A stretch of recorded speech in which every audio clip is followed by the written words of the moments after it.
जालना शहर महानगरपालिका स्वच्छता विभाग प्रस्तुत नव्या पर्वाची नवदुर्गा या विशेष कार्यक्रमामध्ये आपलं सहर्ष स्वागत. नमस्कार, मी साहिल पाटील. या कार्यक्रमाचे सहप्रायोजक आहेत कालिका स्टील आणि द केक पॉइंट. सर्वसामान्यपणे प्रत्येक व्यक्तीचं एक स्वप्न असतं आणि ते स्वप्न पूर्ण करण्यासाठी प्रत्येक व्यक्ती धडपड करत असते. कुणाला डॉक्टर व्हायचं असतं, कुणाला वकील, कुणाला इंजिनियर, तर कुणाला आणखी काही व्हायचं असतं. मात्र शालेय जीवनापासूनच हे स्वप्न पाहत असताना अनेकाची स्वप्न पूर्ण होतात, कोणाची होत नाही. मात्र त्यासाठी प्रयत्नांची पराकाष्ठा करावी लागते. त्यातल्या त्यात पायलट होणं हे तितकं सोपं नाही. आणि जालन्यासारख्या शहरात राहून, जालन्यासारख्या शहरात शिकून एखाद्यानं पायलट होण्याचं स्वप्न पाहणं आणि ते पूर्ण करणं हे देखील तितकंच चॅलेंजिंग आहे. आणि अशीच एक दुर्गा आज आपल्या या कार्यक्रमात आपण निमंत्रित केलेली आहे, जिनं जालना शहरात राहून तिचं प्राथमिक, माध्यमिक आणि महाविद्यालयीन शिक्षण पूर्ण केलं.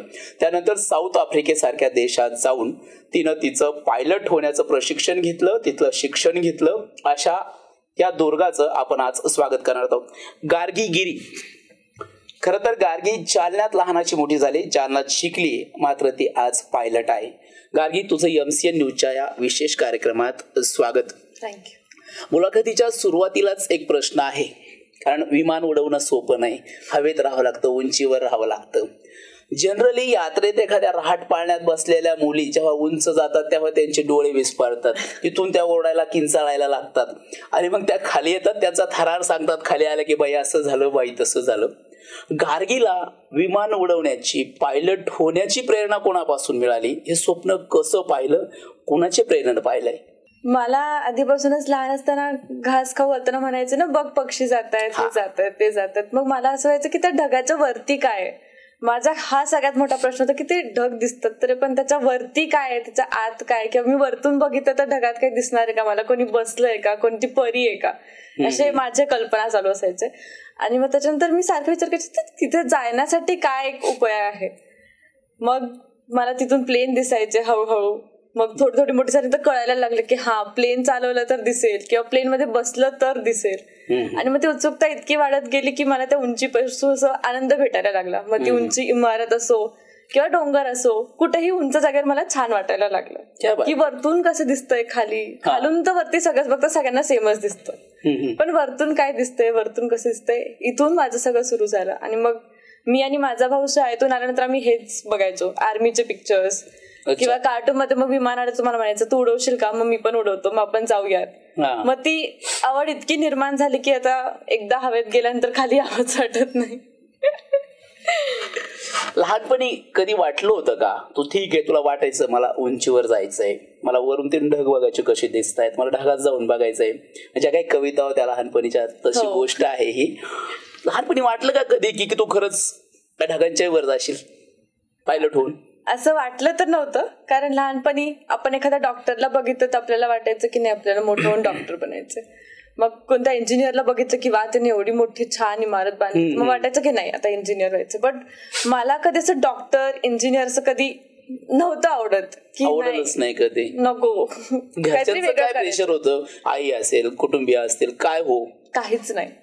तसं सांगायला गेलं तर मला घरून कधीच प्रेशर नव्हता. इव्हन माझ्या कॉलेज डेज मध्ये सगळ्यांचं म्हणणं, अर्थात सगळेच घरचे म्हणतात की जर तुला नाही द्यायचंय ना मेडिकल किंवा इंजिनिअरिंग मध्ये नाही द्यायचं तरी फॉर्म भरून ठेव. मग फॉर्म भरला की म्हणतात तरी एक्झाम देऊन ठेव, बघू नंबर लागला तर. आणि मग एकदा नंबर लागला चुकीने तर मग म्हणतात की आता नंबर लागलाय, डॉक्टर मध्ये सेटल होशील, असं करायचंय. तसं माझ्या घरून कधीच काही नव्हतं. इव्हन मी माझ्याच आईच्या कॉलेजमध्ये 11th-12th केलं होतं. माझ्या आई सिनियर्सला आणि मी 11th-12th होते. तर ज्युनियरचे सगळेच त्यांना खूप जास्त रिस्पेक्ट करतात सिनियर लेक्चरर असल्यामुळे. तर त्या म्हणायचं की मॅम तुम्ही गार्गीला सांगा JEE द्या, नीट द्या इंजिनिअरिंग साठी, की दे CET तरी दे. मी म्हणलं की नाही, मी फक्त बोर्ड देणार. आणि बहुतेक असं होतं की देवाला माझ्याकडनं फक्त बोर्डच देऊन घ्यायचं होतं, म्हणून मध्ये कोविड आला. मग नीट पण नाही झाली, JEE पण नाही झालं, CET पण नाही झालं, मी बोर्ड सुद्धा नाही दिले. बोर्ड पण नाही दिले नाही, कारण मध्ये कोविड आलं होतं आणि आमच्या पूर्ण जे एक्झाम्स होत्या त्याच्यावरतून आम्हाला मार्क्स दिले होते. आणि नंतर मी वापस कॉलेजमध्ये गेल्यानंतर सगळे म्हणतात की तुझ्यासारखं नशीब पाहिजे, तू एकही एक्झाम दिली नाहीयेस पण तू पायलट झालीयस. आणि बाकी सगळे अजून नीट JEE करतायत, तुझे क्लासमेट्स अजून करतायत समजा. तर असं माझ्याकडे कधीच प्रेशर नव्हतं, कारण आईच त्यांना म्हणली होती की नाही तिला नाही द्यायचंय JEE, नाही द्यायचंय नीट, तर राहू द्या. तू आईला कधी सांगितलं की आई मला पायलट व्हायचंय? आईनेच ओळखलं की मला पायलट व्हायचंय. कारण मी फक्त म्हणायचे की मला आकाशात जाऊन काहीतरी करायचंय. मग ती म्हणायची तुला स्पेस मध्ये जायचंय का, मग तुला ऍस्ट्रॉनॉट बनायचंय का. मग मला कल्पना चावला जे आहे त्यांचं खूप जास्त प्रेरणा होती की हा मला पण जायचंय त्यांच्यासारखं वरती. मला बघायचं की चंद्रावर डाग कसे दिसतात किंवा चंद्र आणि पृथ्वी किती दूर दूर दिसतात. आई आधी घास खाऊ घालू तुला चिव बघता बघता तुला ढगांच्या वर जायचं होतं, नंतर चंद्राच्या माझ्या गोष्टीच या होत्या. मला गोष्टीच याच्याबद्दलच सांगायचे. हे कुतूहल लहानपणापासूनच होतं. हो, चंद्र कसा आहे, चंद्रावरचे जे डाग आहेत ते कसे, खळी कशी आहे, ढग कसे, ढगात जाऊन बघायचं, ढगाच्या वर जाऊन बघायचंय तेच. आणि मग त्याच गोष्टी ऐकत ऐकत मला अजून जास्त मोटिवेट झालं की नाही आता जायचंय. कधी पहिल्यांदा कधी वाटलं की गार्गे पायलटच व्हायचंय तुला? असं पहिल्यांदा असं काही आठवत नाही, बट असं 10वी नंतर 12वी नंतर कधीतरी एक तो काळ असेल ना. फायनल जेव्हा मी केलं होतं तेव्हा मी 10वीत केलं होतं की मला आता पायलट. 10वीतच ठरवलं होतं. तर 10वी पर्यंत आलोयच आपण. तुझं कुठं झालं 10वी पर्यंत शिक्षण कुठं झालं? मी ऑक्सफर्ड इंग्लिश हायस्कूल मध्ये होते 10वी पर्यंत. कॉन्व्हेंट स्कूलला. हो. तू ठरवलं 10वीत असतानाच की आता पायलटच व्हायचंय. हा विचार सगळ्यात आधी ऑब्व्हियसली आईला सांगितलाच असेल. कसं काय प्रतिसाद होता आईचा ह्याबद्दल? कारण त्या एक सिनियर लेक्चरर आहेत, सायन्स फॅकल्टीमध्ये शिकवतात. त्यांनी तुझ्या या प्रस्तावाचं कसं स्वागत केलं? मी खरं तर सांगायच्या आधी आईच मला म्हणत होती की बघा तुला असं करायचंय, बघा तुला हे स्वप्न आहे, तू डिस्ट्रॅक्ट नको हो, तू अभ्यास करत जा. आणि मग ते जास्त मला मोटिवेट करायचं. आई म्हणते तुला बघायचंय ना ढगाच्या वरती काय, तुला जायचंय ना तर तुला मेहनत करावी लागेल. आणि मग ते मला इतकं रोज मोटिवेट करायचं की हो आई म्हणते जायचंय, आईचं सपोर्ट आहे मग जायचंय. आणि मग ते माझा भाऊ, माझी आई, माझे घरचे सगळेच की हो ती पायलट होणार आहे, तिला असं करायचंय, तिचे स्वप्न आहेत. मग ते सगळ्या लोकांमध्ये बोलताना ते सगळे म्हणजे अरे वा किती छान. मग ते अजून जास्त मोटिवेट करायचं की नाही आता तर करूनच दाखवायचं असं. म्हणजे आईसोबतच घरच्यांनी सुद्धा मोटिवेट केलं तुला पायलट होण्यासाठी. हो.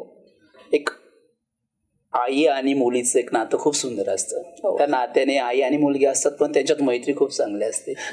तुझं आणि आईचं हे मैत्रीचं नातं कसं आहे? माझं आणि आईचं खूप छान मैत्रीचं नातं. मी तेवढंच भांडतो आणि तेवढंच प्रेम करतो. पण असं आहे की माझ्या या सगळ्या मागे मी तर तिला असं एक इंग्लिशमध्ये दर वेळेस म्हणते की you give me my wings. माझे जे विंग्स आहेत एअरप्लेनचे आणि माझ्या आयुष्याचे ते तुझ्यामुळेच आणि ते तूच आहेत. तर हे जे काही मी आकाशात उडते ते फक्त माझ्या आई आणि दादामुळे. आणि माझे सगळेच कुटुंब, माझे आजी आजोबा, मामा मामी, मावशी सगळे म्हणजे सगळेच जण प्रत्येक एका फोनवर रेडी होते की मावशी मला हे लागतंय तर मावशी लगेच करणार, दादा मला हे पाहिजे तर लगेच, मामा मावशी जे सगळे. म्हणजे तू सुरुवातीपासूनच कुटुंबात सगळ्यांची लाडकी आहे हे आतापर्यंतच्या तुझ्या संभाषणावरून कळालंय. त्यात आता तर पायलट झालीये, शिरपेचात मानाचा तुरा खोवलाय. आता कशी ट्रीटमेंट मिळते तुला? आधी मला घरी सगळे माऊ म्हणायचे, आता मला घरी सगळे कॅप्टन म्हणतात. कॅप्टन आली बरं का, ही कॅप्टन झाली. जे कोणी जसं आता माझे आजोबा त्यांच्याकडे भरपूर जण भेटायला येतात तर ते आधी म्हणायचे की ही मनीषाची मुलगी आहे, ही 12वीत आहे, ही सायन्स करते. आता ते म्हणतात ही कॅप्टन झाली बरं का आणि मनीषाची मुलगी आहे. मग ते अजून छान वाटतं ऐकायला. आजोबाचा उल्लेख केला सुरेश पुरी, हो, जे की छत्रपती संभाजीनगरच्या डॉक्टर बाबासाहेब आंबेडकर मराठवाडा विद्यापीठातील जर्नलिझम डिपार्टमेंटचे हेड होते आणि त्यांचे अनेक विद्यार्थी त्यांनी घडवलेत. समाजासाठी मोठं योगदान आहे आजोबांचं. तुझ्यासाठी आजोबा कसे आहेत? माझ्यासाठी तर ते माझं पिलर ऑफ स्ट्रेंथ होते. आजोबा आजी सगळेच असं मी एकाला नाही करू शकत नाही, पण त्यांनी समाजात एक मोठं योगदान दिलंय. त्यामुळे हा प्रश्न तुझ्यासाठी. आजचीच गोष्ट, आता आज तुम्हाला पण नव्हतं माहिती की मी त्यांची नाव, पण ते कुठून ना कुठून येतच. म्हणजे आजोबांचं असं आहे की मी कुठे जरी गेले, आता मला एक्झामसाठी किंवा डॉक्युमेंटेशन साठी जावं लागतं तर मी फक्त म्हणलं ना की बाबा मला पुण्याला जायचंय, ठीक आहे तू कुठे राहणार आहेस, नाही तर मी सांगतो माझ्या विद्यार्थ्यांना. बाबा मुंबईला जायचंय विद्यार्थी, बाबा चेन्नईला जायचंय विद्यार्थी, बँगलोरला जायचंय. म्हणजे आतापर्यंत असं कधीच झालं नाही की मी कोणत्या सिटीचं नाव घेतलं आणि बाबा मला म्हणले नाही की तुझी तिथे सोय आहे म्हणून, की तू टेन्शन घेऊ नको, तुझी सगळी सोय तिथे आहे, तू जा सगळं काम कर आणि वापस ये. आणि मी लहानपणापासून आजी आणि आजोबांकडे जास्त राहिले होते कारण माझ्या आईचं PhDचं काम चालू होतं. मी खूप लहान होते आणि अपडाऊन तेव्हा करता येत नव्हतं. तर बाबांजवळ झोपणं, मग बाबा मला सगळं शिकवायचे, कसं वाचायचं, कसा अभ्यास करायचा. मग त्यांच्यासोबत मी त्यांच्या विद्यार्थ्यांसोबत खेळत. जर्नलिझमच्या पत्रकारांशी तुझा लहानपणापासूनच मी त्यांच्या अंगावर वाढली. ते मला घेऊन जायचे, खेळवायचे, वापस आणायचे. आणि आजीने तर मला सगळंच घडवलंय. मला जेवढं काय यातून स्वयंपाक येतो, जेवण बनवता येतं. कारण साऊथ आफ्रिकामध्ये येतो स्वयंपाक तुला. आता पायलट आहे, आता बरेच जण म्हणते पायलट आहे. बस कसं आहे, तू तुझ्या शिक्षणात बराच वेळ घातलाय. स्वयंपाकात कुठले पदार्थ येतात, काय आवडतं स्वयंपाक बनवायला? येतो मला, सगळं येतो. पुरणाचा स्वयंपाक पर्यंत सगळं. क्या बात आहे, पुरणपोळी सुद्धा करते. हे सुगरण पण म्हणतील तुला आता पायलट सोबतच. तर तेच आजीने मला लहानपणापासूनच शिकलं. तर ती एक पोळी करायची, मग ती मला सांगायची की चल तू पण पोळी कर. क्या बात. मग ती पेपर वाचायची, मग ती मला सांगायची आता तू पण अभ्यास कर. मग ती वाती बनवायची, तर मग मला म्हणायची की चल तू आता शुभंकर होती म्हण, तू वात लाव. म्हणून मला सगळ्या आरत्या पण पाठ आहेत देवांच्या. म्हणजे माझ्याकडे भक्ती आणि जेवण बनवायचं, अभ्यास करायचं, लोकांना कसं जोडून ठेवायचं, हे सगळं मी माझ्या आजी आजोबांकडनं शिकली आहे. क्या बात आहे. आजी आजोबांचं एक मोठं योगदान आहे तुझ्या जडणघडणीत असं म्हणावं लागेल. तू ठरवलं तुला पायलट व्हायचंय, त्यासाठीचं प्रशिक्षण कुठं घेतलं, कुठल्या इन्स्टिट्यूशन मध्ये, तो अनुभव कसा होता, काय प्रोसिजर असते? कारण बऱ्याच लोकांना माहित नाही. ठीक आहे, अनेक लोकांना, मुलांना वाटत असेल मुलांना मला पायलट व्हायचं, पण ग्रामीण भागातल्या लोकांना माहीतच नसतं पुढं कसं जायचं, हाऊ टू प्रोसीड. तर कसा अनुभव होता आणि कुठं शिकली हे सगळं? मी 11-12 मध्ये माझा पीक पॉइंट होता की जेव्हा कोविड होतं, तर मला घरी खूप टाइम भेटायचा या सगळ्या गोष्टीवर रिसर्च करायला. भरपूर इन्स्टिट्यूट आहेत जिथे तुम्हाला फेक प्रॉमिसेस करतात आणि पैसे लुटले जातात जर प्रॉपरली नाही केलं, कारण गाईड करायला कोणी नसायचं. तर मलाही गाईड करायला कोणी नव्हतं. फक्त आम्ही 4-5 जण फ्रेंड्स लकीली भेटलो, बोललो, आणि असं झालं होतं की देवाच्या कृपेने मला माझे मित्र खूप चांगले भेटले. तर आम्ही सगळ्यांना एकमेकांना मोटिवेट करत गेलो आणि आमचा 5 जणांचा ग्रुप आज सगळे कमर्शियल पायलट आहेत, सगळे इंडियामध्ये आलेले आहेत आणि सगळ्या आपापल्याच्यात सेटल होत आहेत. तर तो ग्रुप जो फक्त एक इन्फॉर्मेशन पासून बनला होता, तो अजून पण आहे. तसं इन्फॉर्मेशन करत करत आम्हाला साऊथ आफ्रिकामध्ये वल्कन एव्हिएशन सापडलं. कुठल्या सिटीत होतं ते? वल्कन एव्हिएशन आहे जोहान्सबर्ग मध्येच, साऊथ आफ्रिकामध्ये. आणि इव्हन त्यांचे जे CF आहेत, जे चीफ फ्लाईट इन्स्ट्रक्टर ज्यांची स्कूल आहे, ते सगळे इंडियाचेच आहेत, पण ते बेस्ड साऊथ आफ्रिकामध्ये. तर तो इंडियन एन्व्हायरमेंट आम्ही सोडलाच नाही कुठे. तुम्हाला तिथं भारतीयत्व म्हणजे भारतीय लोक मिळाली, हो, त्यांचं प्रेमही मिळालं असं म्हणावं लागेल. हो, माझी ट्रेनिंग तिथेच झाली, लॅन्सिरिया इंटरनॅशनल एअरपोर्टमध्ये जोहान्सबर्गला.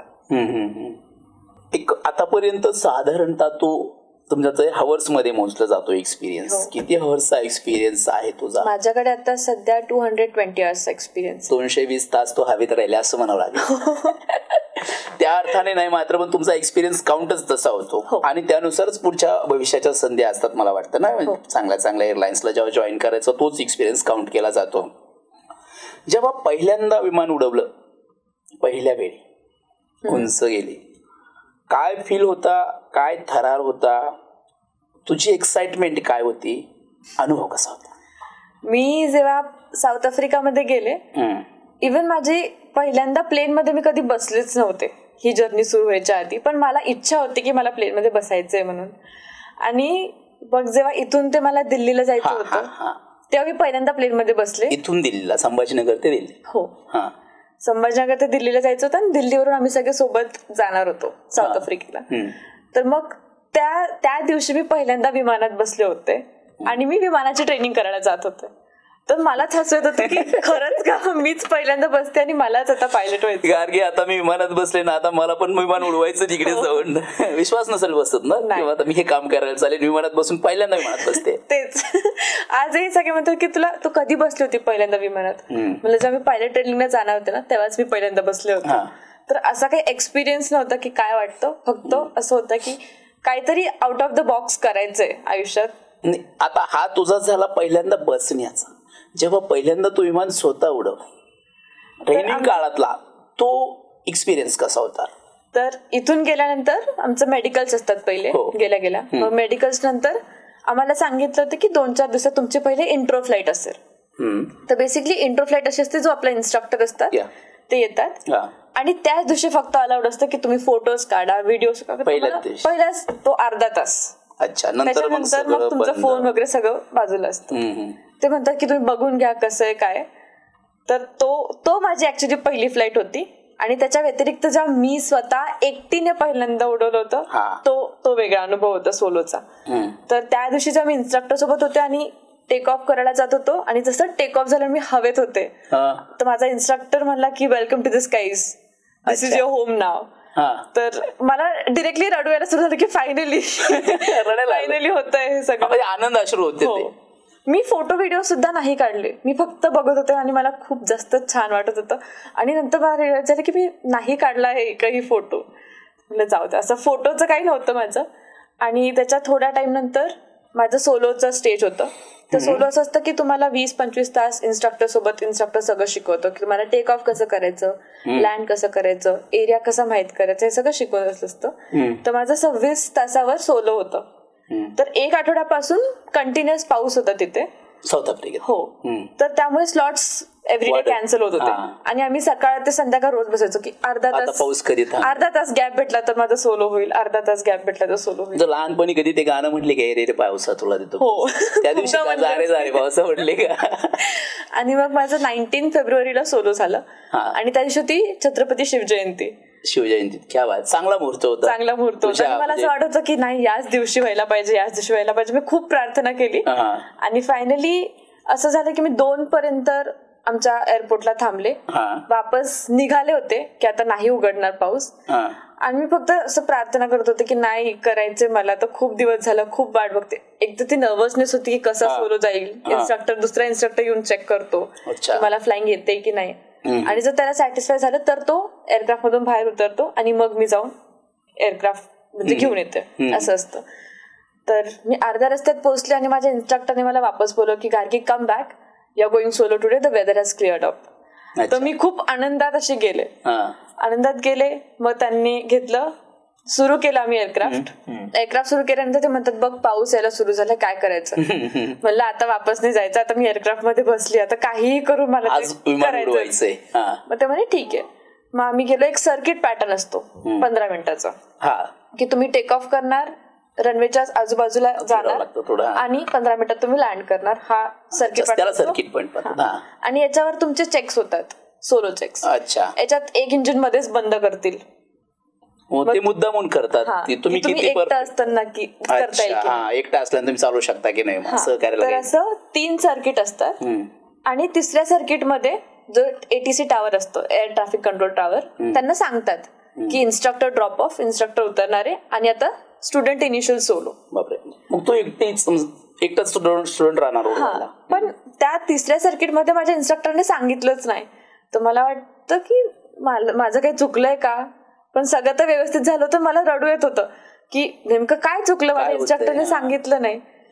आम्ही खाली आलो, लँड केलं, लँड करून स्कूल समोर आलो आमच्या, तरी इन्स्ट्रक्टरने सांगितलं नाही. मला वाटलं ठीक आहे, माझं काही चुकलं असेल, मी परत प्रयत्न करेल उद्या, काही हरकत नाही.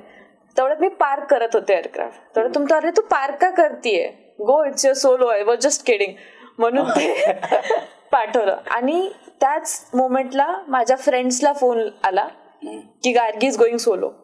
तर 15 मिनिटाच्या आत एअरपोर्टमध्ये, माझं घर ते एअरपोर्ट तेव्हा होतं 25 मिनिटाच्या अंतरावर जॉहान्सबर्ग मध्ये. आम्ही जिथे आमचं हॉस्टेल होतं सगळ्यांचं तिथे. तर त्या 15 मिनिटात मी लँड करूच तर माझे सगळे फ्रेंड्स 20-25 जण तिथे होते. मी लँड करूच तर. आणि अशी पद्धत असते की जेव्हा तुम्ही पहिल्यांदा सोलो फ्लाईट करून येतात आणि लँड करतात तर तुमच्या अंगावर पाणी टाकतात. एअरक्राफ्ट समोर बसून पाणी टाकतात. तर युजली 1 बकेट 2 बकेट टाकतात. माझ्यावर 21 बकेट होता, वरतून पाऊस होता आणि जॉहान्सबर्गची थंडी. अरे बाप, -4 -5 पर्यंत टेम्परेचर कधी कधी जातं तिथे. तर तेव्हा हार्डली 6-7 डिग्री काहीतरी टेम्परेचर होतं, थंड पाणी, घरच्यांचे फोन. मग घरच्यांनी बघितलं की पाणी टाकतायत, मग घरच्यांचे सगळ्यांचे आनंदाश्रू होते. तर तो दिवस असं म्हणतात की आमच्याकडे एक्सरसाइज लिहितात. एक्सरसाइज 1 तुम्हाला टॅक्सी करणं शिकवतात, एक्सरसाइज 2 सुरू कसं करतात हे सगळं शिकवतात. तर एक्सरसाइज 14 हा तुमचा सोलो चेक असतो. आणि जे आमची लॉगबुक असते ज्यात आम्ही सगळे आर्स लिहितो, तर असं म्हणतात की एक्सरसाइज 14 हे एकदाच तुमच्या लॉगबुक मध्ये आयुष्यभरात येईल, एकदाच येतं 14. तर तो एक्सरसाइज 14 हा माझ्या फ्लाइंग एक्सपिरियन्सचा सगळ्यात बेस्ट एक्सपिरियन्स होता. तू जेव्हा पहिल्यांदा टेक ऑफ केलं होतं, किती उंचीवर होती आणि किती किलोमीटर फिरून आली होती? तू एकटीच होती फ्लाईट मध्ये? तेव्हा मी 6000 फीटावर होते. आणि असं किलोमीटर पण नाही, ते अंदाजे 8 किलोमीटर असं. अच्छा, काय फील होता? गार्गी एकटी मन उडवते, काय कुणाशी आठवण आली, काय वाटत होतं स्वतःला? मी जेव्हा इन्स्ट्रक्टरला सोडलं आणि वापस रनवेच्या साईडला जात होते, तर मला भीती नाही म्हणता येणार, बट मी खूप जास्त एक्साइटेड होते. तर माझे हात पाय असे थंड झाले होते. मग मी आईला फोन केला टॅक्सी करता करता की आई मी सोलो जाते आणि आता मी तुला लँड करून फोन करते. अच्छा. तर ती म्हणते तू टेन्शन नको घेऊ, आरामात जा, चिल कर, एन्जॉय कर, तुझ्या आयुष्याची सगळ्यात बेस्ट फ्लाईट होणार आहे, मस्त एन्जॉय कर. मी तेवढं बोलून फोन ठेवला आणि जस्ट रनवेला गेले टेक ऑफ करायला.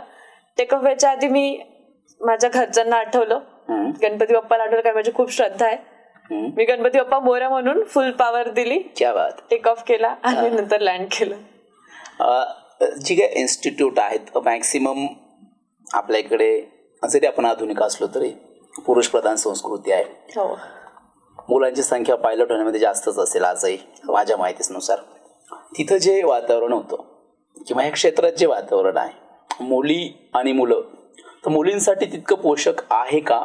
तिथं वागणूक कशी मिळाली एक मुलगी म्हणून, एक गार्गी म्हणून? तुला काय वाटलं तिथलं जे कल्चर होतं त्याबद्दल?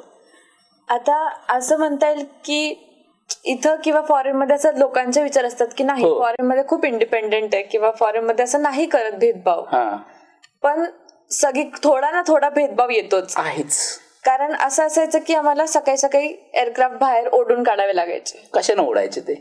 एक ते असं टोबार असतं, जसं आपलं स्क्रू ड्रायव्हर असतो तसं मोठं, दोन्ही साईडने लावायचं त्या चाकात आणि ओढायचं. किती जण ओढतात एका एअरक्राफ्टला? जर आता आमचे इन्स्ट्रक्टर जे होते ते एकटे सुद्धा ओढू शकत होते, पण जर आम्ही ओढायला नाही, पण जर मग त्याचाच भेदभाव सुरू व्हायचा की तू मुलगी ना, थांब मी अजून एका जणाला पाठवतो, 2 जणांना पाठवतो. आणि मग ते मला नाही आवडायचं कधी कधी. तुला काय वाटायचं गार्गीने एकटीने ओढलं पाहिजे एअरक्राफ्ट?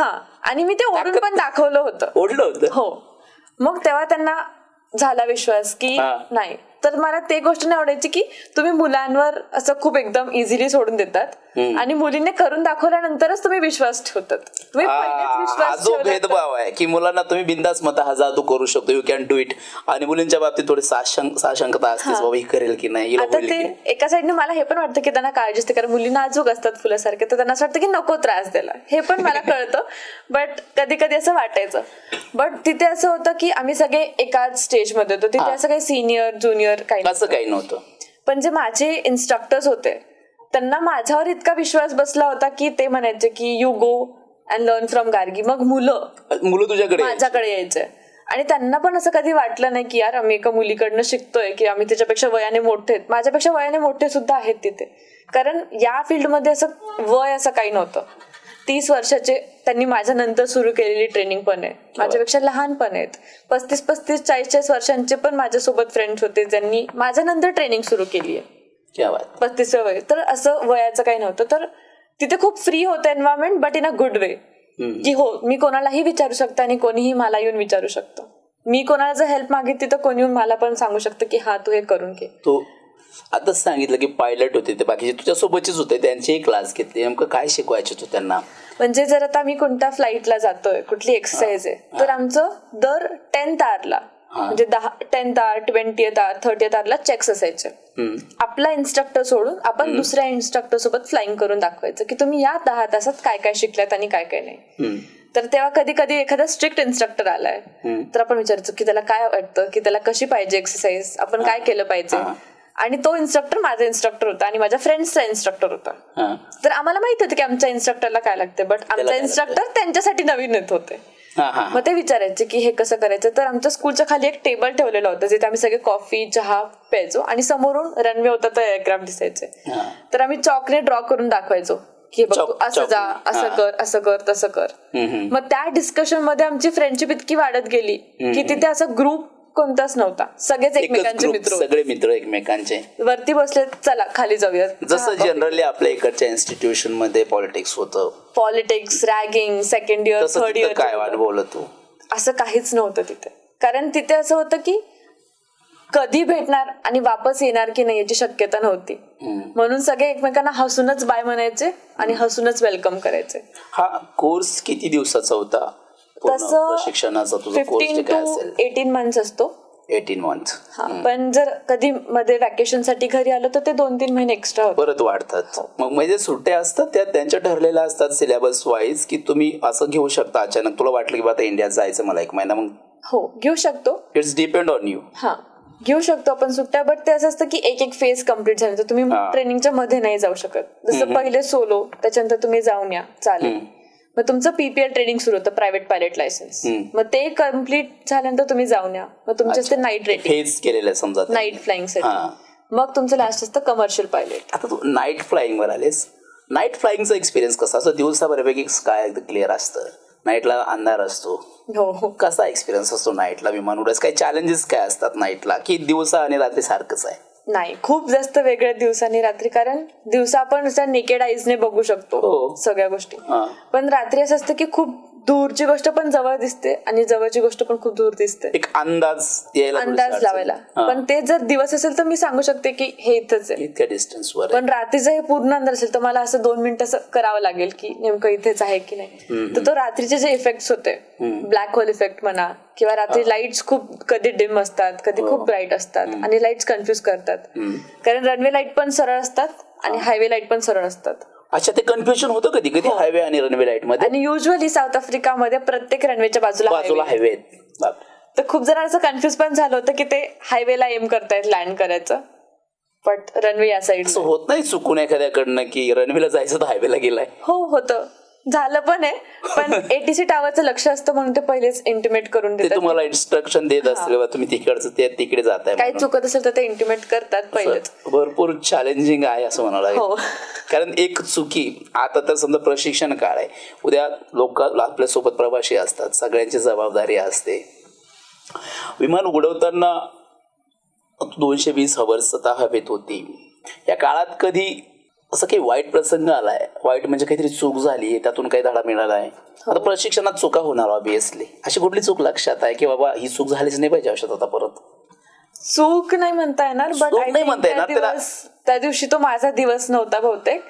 तर असंच एक हे असतं की समजा आता प्रायव्हेट पायलट लायसन्स नंतर मला स्वतःचे 100 तास करायचे असतात, तर ते असं माझे पायलट इन कमांड आवर्स, तर त्यामध्ये मी माझ्या फ्रेंड्सला फ्लाईटसाठी घेऊन जाऊ शकते, असं पूर्ण 100 तास. म्हणजे तूच विमान उडवणार, फक्त ते सोबत असणार? कारण ते माझ्या अर्ज, तर तेव्हा इन्स्ट्रक्टर नसतो सोबत. मग सोबत नॉर्मल जे ज्युनियर्स आहेत, सिनियर्स आहेत, ज्यांना पण यायचे, पेरेंट्स आहेत, फ्रेंड्स अँड फॅमिली, पेरेंट्सला पण अलाव करतात? हो, म्हणजे आमच्या स्कूलमध्ये अलाव करायचे, इंडियामध्ये युजली नाही. तू गेली का, म्हणजे तुझ्या प्रशिक्षण काळादरम्यान तू घरच्यांना घेऊन गेली वरती हवेत? माझ्या घरच्यांना यायला जमलं नाही साऊथ आफ्रिकामध्ये, मम्मीचं कॉलेज आणि भावाचं कोर्ट होतं. बरोबर, मग तो एक्सपिरियन्स काय होता? तू सांगत होती आता मित्रांना घेऊन गेले होते. तर माझा एक ज्युनियर होता आणि तो खूप दिवसापासून मागे लागला होता की गार्गी दीदी लेके चलो. तर मैंने कहा चल लेते आज. तर आम्ही सगळ्यांनी प्लॅनिंग केलं. तर एक एअरफील्ड होती झेबुला म्हणून, तर आमचे 2 एअरक्राफ्ट होते, माझा एक फ्रेंड होता आणि मी, त्याच्यासोबत एक जण आणि माझ्यासोबत एक जण, आम्ही 4 जण सोबत जात होतो. तर झेबुलाला रनवे आणि त्याच्या साईडला झू सारखं आहे, तर तिथे युजली बघायला जातात. तर आम्ही फुल तयारीमध्ये स्नॅक्स, कॅमेरा सगळं घेऊन फोटोशूट करायला वगैरे सगळं करायला जात होतो. तर त्यांनी माझ्या आधी टेक ऑफ केला आणि एक असतं की आम्ही टेक ऑफ करायच्या आधी एक एमर्जन्सी ब्रीफिंग असते की जर रनवे पावर दिल्या जर काही झालं तर काय करणार, तुम्ही जर टेक ऑफ केला, तुमच्याकडे रनवे आहे लँड करायला वापस टेक ऑफ करून लगेच, तर काय करणार, आणि टेक ऑफ केल्यानंतर जर तुमच्याकडे काहीच जागा नाहीये मग तुम्ही काय करणार. तर मी माझ्या फ्रेंडला ते ब्रीफिंग केलं आणि तो म्हणतो की तू मला का ब्रीफ करतेय. युजली फ्रेंड्स मध्ये म्हणतात की नको करू, जाऊ दे, माहितीये म्हणून. पण त्या दिवशी माझी गट फिलिंग सांगत होते की नाही गार्गी तू कर आज ब्रीफिंग. तर मी त्याला सहज बोलता बोलता बोलून गेले एमर्जन्सी ब्रीफिंग की असं झालं तर असं करूयात म्हणून, आणि काही जरी झालं तर दरवाजा ओपन कर, रनवेवर आल्या तू बाहेर जा, बाकी मी बघून घेईल. मी असं सांगितलं त्याला. तर तो हसला आणि त्याने रेकॉर्ड केलं ते सगळं, की मजाक मध्येही मला सांगत होती म्हणून. पण म्हणतात ना ती गट फिलिंग खूप स्ट्रॉंग असते कधी. आम्ही टेक ऑफ केला जो कंट्रोल कॉलम असतो त्याच्याने मी वरती आणि खाली, राईट आणि लेफ्ट करू शकते. माझ्या पायात रडर्स असतात. हो, पायात रडर असतं ज्याच्याने राईट लेफ्ट होतं आणि याच्याने पण होतं. पायाजवळ पण असते ते? हो. त्याला काय म्हणतात पायात? रडर्स. आणि याला काय? Control column. तर रडर्स आणि ब्रेक्स असतात. तर हवेत तर ब्रेक लागत नाही, बट ग्राउंड साठी ब्रेक असतात, बाकी रडर्स असतात. आणि हा कंट्रोल कॉलम असतो ज्याने मी वरती खाली करू शकते. तर टेक ऑफ करताना मी बॅक प्रेशर दिलं, म्हणजे मी मागे ओढलं की ते असं लिफ्ट ऑफ होईल आणि ते इथेच अडकलं. आता ते खाली जात आहे. आणि एक असतं की विमानाचा एक क्रिटिकल अँगल असतो, जर मी खूप टाइम पर्यंत असंच ठेवलं आणि जर तो क्रिटिकल अँगल मी क्रॉस केला तर एअरक्राफ्ट कंट्रोल लूज करून डिरेक्ट खाली डाईव्ह करतं. बापरे. तर त्याला तुम्ही कंट्रोल नाही करू शकत. आणि ते असं मागे ठेवल्यानंतर स्पीड कमी होत जात होते. स्पीड कमी, क्रिटिकल अँगल आणि डाईव्ह. मग हे सिच्युएशन माझ्यासमोर होतं. मी टेक ऑफ केल्यावर मी त्याला म्हणते की तू काही कंट्रोल्सला हात लावलाय का? तो म्हणतो नाही, मी कंट्रोल्सला हात नाही लावलाय. म्हणजे मला कंट्रोल करून खूप जास्त हेवी वाटतोय. तर त्याला म्हणलं की तू सीट मागे कर. मला वाटलं इन केस काही अडकलं असेल त्याच्या सीटमध्ये तर रिलीज होण्यासाठी मी त्याला म्हणलं तू सीट मागे कर. आणि मी बघितलं तर ते खाली पुश होत नसतं. आणि दुसरं अजून एक ट्रिम असतं वरती, याचं सेकंडरी, की याच्यावर जर प्रेशर असेल तर तुम्ही लूज करू शकता. मी ते पण बघितलं पण ते पण स्टक होतं. आणि माझ्या हातात खाली रनवे पण राहिला नव्हता. रनवे पण संपला होता. आणि मला असं होतं की मला आता स्पीड जर अजून ब्लीड झाली तर मी वापस काही येत नाही.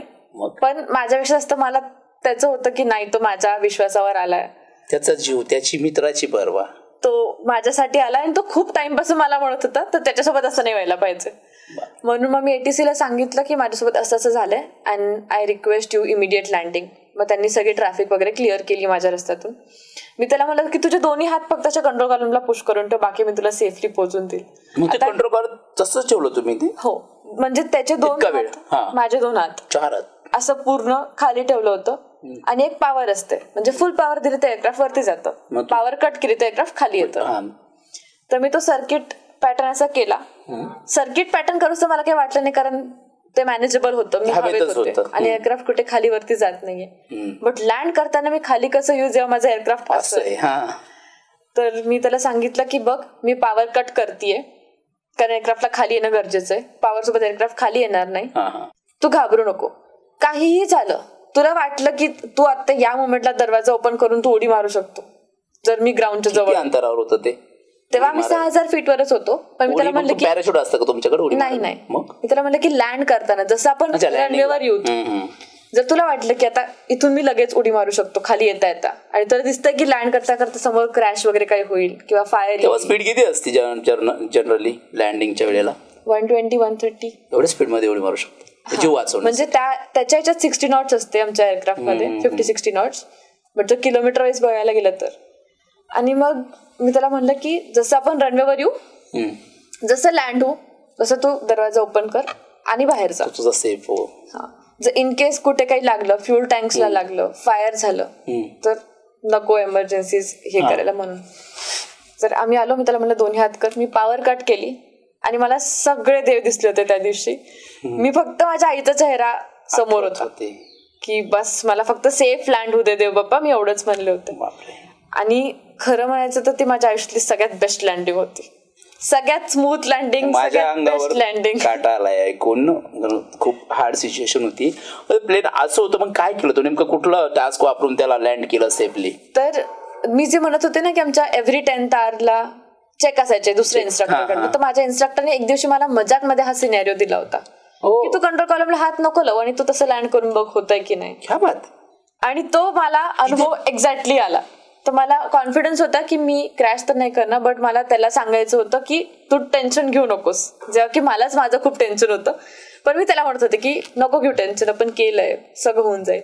आणि मी लँड केल्यानंतर तो म्हणतो की ही तुझ्या आयुष्यातली सगळ्यात बेस्ट लँडिंग होती. आणि तो म्हणतो की किती स्मूथ लँड केलं तू, म्हणजे दादा आपण एमर्जन्सी मधून आलोय. तो म्हणतो अरे मुझे तेरे पे भरोसा था. म्हणजे दादा आपण एमर्जन्सी लँडिंग केलेली आहे. तो म्हणतो नाही, तुझी लँडिंग खरंच खूप छान होती. ते ऐकून मला इतकं छान वाटलं, आत्मविश्वास दिला की त्याचा विश्वास होता आणि मी त्याच्यावर खरी उतरले. मी उतरल्या माझ्या इन्स्ट्रक्टरला फोन केला. मी म्हणलं सर असं असं झालंय, आणि त्यांचं पहिलं वाक्य होतं थँक गॉड गार्गी की तू होतीस म्हणून एअरक्राफ्ट, पॅसेंजर आणि पायलट सेफ आलेत. ठीक आहे, जे काही आहे ते आपण रिपोर्ट करून घेऊ आणि त्याच्यानंतर इन्व्हेस्टिगेशन होईल. वाटतं तितकं सोपं नाही पायलट होणं. पायलट होण्यासाठी महिलांना, आता तुझं प्रशिक्षण पूर्ण झालंय, आता कुठलं तरी तुझे टेस्ट वगैरे असतील, कंपनीत जॉईन होशील, महिलांना पायलट म्हणून काय संधी आहेत या क्षेत्रात? तू काय स्वप्न पाहते आता इथून पुढं? आता तर पायलट झाली आहे तू, 220 आवर्सचा एक्सपिरियन्स पण आहे. काय ड्रीम, कुठल्या एअरलाइन्सला काम करण्याचं ड्रीम आहे? ड्रीम एअरलाइन्स तर असं मी नाही सांगू शकणार, कारण मला इंडिगो आणि एअर इंडिया इक्वली आवडतात खूप, कारण मी लहानपणापासून त्यांनाच त्यांचीच विमानं पाहिलीत. तर मला ते दोन्ही पण खूप आवडतात. मला इंटरनॅशनल एअरक्राफ्ट पण खूप आवडतात, एमिरेट्स, कतार, ज्याच्यात मी आता ट्रॅव्हल करून आली आहे, तर ते छान वाटतं त्यांना बघायला. आता सध्या माझा गोल हा आहे की मला इंडियन लायसन्स मध्ये कन्वर्ट करायचंय. त्याच्यानंतर मग एअरलाइन्स मध्ये लागून माझ्या जितक्या पण फ्रेंड्स अँड फॅमिलीने मला एवढा सपोर्ट केलाय त्यांना वर्ल्ड टूर करायचं. आणि जे गरजू आहेत ज्यांच्यासाठी मला लहानपणापासूनच खूप दया वाटायची, पण असं होतं ना की मी आईकडनं पैसे घेऊन कसं त्यांना काही देणार. अच्छा, म्हणजे समाजसेवा पण तुला करावी वाटते. ते आजी आजोबा आईकडनं आलंय. बरोबर आहे. तर आई मला सांगायची की नाही तू देऊन ये त्यांना. मग आम्ही काहीही घेत आणि जर कोणी आम्हाला विचारलं तर आम्ही द्यायचो. तर ती सवय लागली. तर आता असं वाटतं की जेव्हा मी स्वतः कमवायला लागेल मग मी तेव्हा त्यांच्यासाठी ऍक्च्युअली काहीतरी माझ्याकडनं करू शकेल. जर मला आयुष्यात कधी जमलं तर मी जे अनाथ मुलं आहेत त्यांना एखाद्या इंटरनॅशनल ट्रिपसाठी घेऊन जाईल. अरे वा, अशी पण इच्छा आहे. तर सध्या तर हाच प्लॅन आहे. हे जे असते लायसन्सिंगचं इंडियन लायसन्स म्हटले तू, तसं भारतात जे पायलट्स आहेत त्यांना इंडियन लायसन्स, मग इंटरनॅशनल जे पायलट काम करतात त्यांच्यासाठी कुठलं लायसन्स असतं, ती प्रोसिजर कशी असते की बाबा आता बाकीच्या पण एअरलाईन्स आहेत इतर देशातल्या त्यांच्याकडे काम करायचं, तर पायलट झाल्यानंतर त्यासाठी काय करावं लागतं पुढे? तर जसं आता माझी ट्रेनिंग साऊथ आफ्रिकामध्ये झाली आहे, तर जे south African civil aviation authority आहे तर त्यांनी माझं लायसन इश्यू केलंय. पण जर मला इंडियामध्ये फ्लाइंग करायची, माझी होम कंट्री आहे, तर त्यात मला एक्झाम द्यावे लागतात. त्या 3 एक्झाम असतात आणि इथे एक 7 ते 8 तासाची फ्लाइंग टेस्ट असते, जे इथले इन्स्ट्रक्टर करतात त्यांच्या एअरक्राफ्टवर. आणि मग मला director general of civil aviation of India ते इश्यू करतात लायसन्स, इंडियन लायसन्स. पण यानंतर जर मला इंटरनॅशनली काम करायचं असेल, बट जर ती एअरलाईन इंडियाची असेल तर मी इंडियन लायसन्स वर करू शकते. पण जर मला तिथे सेटल होऊन तिथलं करायचंय तर मला परत तिथल्या एक्झाम्स द्यावे लागतात त्यांचं लायसन्स घेण्यासाठी. बट मी इंडियामध्येच राहून इंटरनॅशनल फ्लाइंग करू शकते. तर असं भारतामध्ये म्हणण्यापेक्षा जालन्यात मराठवाड्यातल्या ज्या मुली आहेत त्यांना पायलट होण्याची इच्छा आहे, अशा मुलींना काय सांगशील? तुझा आतापर्यंतचा एक्सपिरियन्स आहे, यावरून तू एक संदेश देऊ शकते चांगला, काय सांगशील अशा मुलींना? मी तर फक्त सांगेल की जर तुम्हाला खरंच मनापासून करायचं असेल तर सगळ्या गोष्टी जुळून येतात. आणि हा माझा अनुभव आहे की कोविड वगैरे सगळं असतानाही त्या गोष्टी जुळून आल्या लगेच, जेव्हा की आपल्याला वाटलं पण नव्हतं. तुम्ही मॅनिफेस्ट करा की तुम्हाला करायचंय, मेहनत करा, आईवडिलांना बसून सांगा की असे असे स्वप्न आहेत आणि त्यांनाही आवडेलच की माझी मुलगी करतेय. तर बस मागे नाही हटायचं. थोड्याफार डिफिकल्टीज सगळ्याच फील्डमध्ये येतात. तुम्ही मेडिकलमध्ये जा, इंजिनिअरिंग मध्ये जा, नंबर लागूच तर, कॉलेज शिफ्ट होऊच तर, सगळीकडेच असतातच प्रॉब्लेम. तुला आले का अशा अडचणी? तिथून साऊथ आफ्रिकेला गेली, इतका सहज प्रवास तर झाला नसेल, कुठल्या अडचणी आल्या? सहज झालं सगळं? बाप्पा होता पाठीशी? त्यांचे आशीर्वाद तर होतेच पाठीशी, पण होता की काही टाइमला व्हिसामध्ये डिले झालेत, काही टाइमला असं होतं की नाही घरचे फॅमिली आणि फंक्शन्स आहेत ते सोडून जावं लागतंय. म्हणजे मी सांगते की माझे जे सगळ्यात जवळचे होते त्यांचे सगळ्यांचे लग्न मिस झाले त्या 2 वर्षात आणि मला नाही येता आलं. अच्छा. कारण माझं तिकडे ट्रेनिंग चालू होतं, मला त्यांच्यासाठी यायचं होतं. त्यांना मी म्हणत होते ना ताई मी तुझ्या लग्नात खूप मजा करेल, ताई मी तुझ्या लग्नात खूप छान करणार आहे, तर नेमकं मी त्यांच्याच लग्नात नव्हते. अच्छा. किंवा त्यांच्या कुठल्याहीच फंक्शन्सला नव्हते. तर असं पण मिस करावं लागतं. मग जेव्हा दिवाळी, दसरा, गणपती हे सगळं असतं तेव्हा पण नाही येत आहेत कधी कधी. मग आम्ही तिकडे बसवायचो गणपती, तिकडे करायचो नवरात्री. तर कधी कधी येते घरची आठवण आणि कधी कधी इतकी जास्त येते की असं वाटतं की नाही आता बस सगळं सोडून. रडली कधी व्हिडिओ कॉलवर आईसोबत?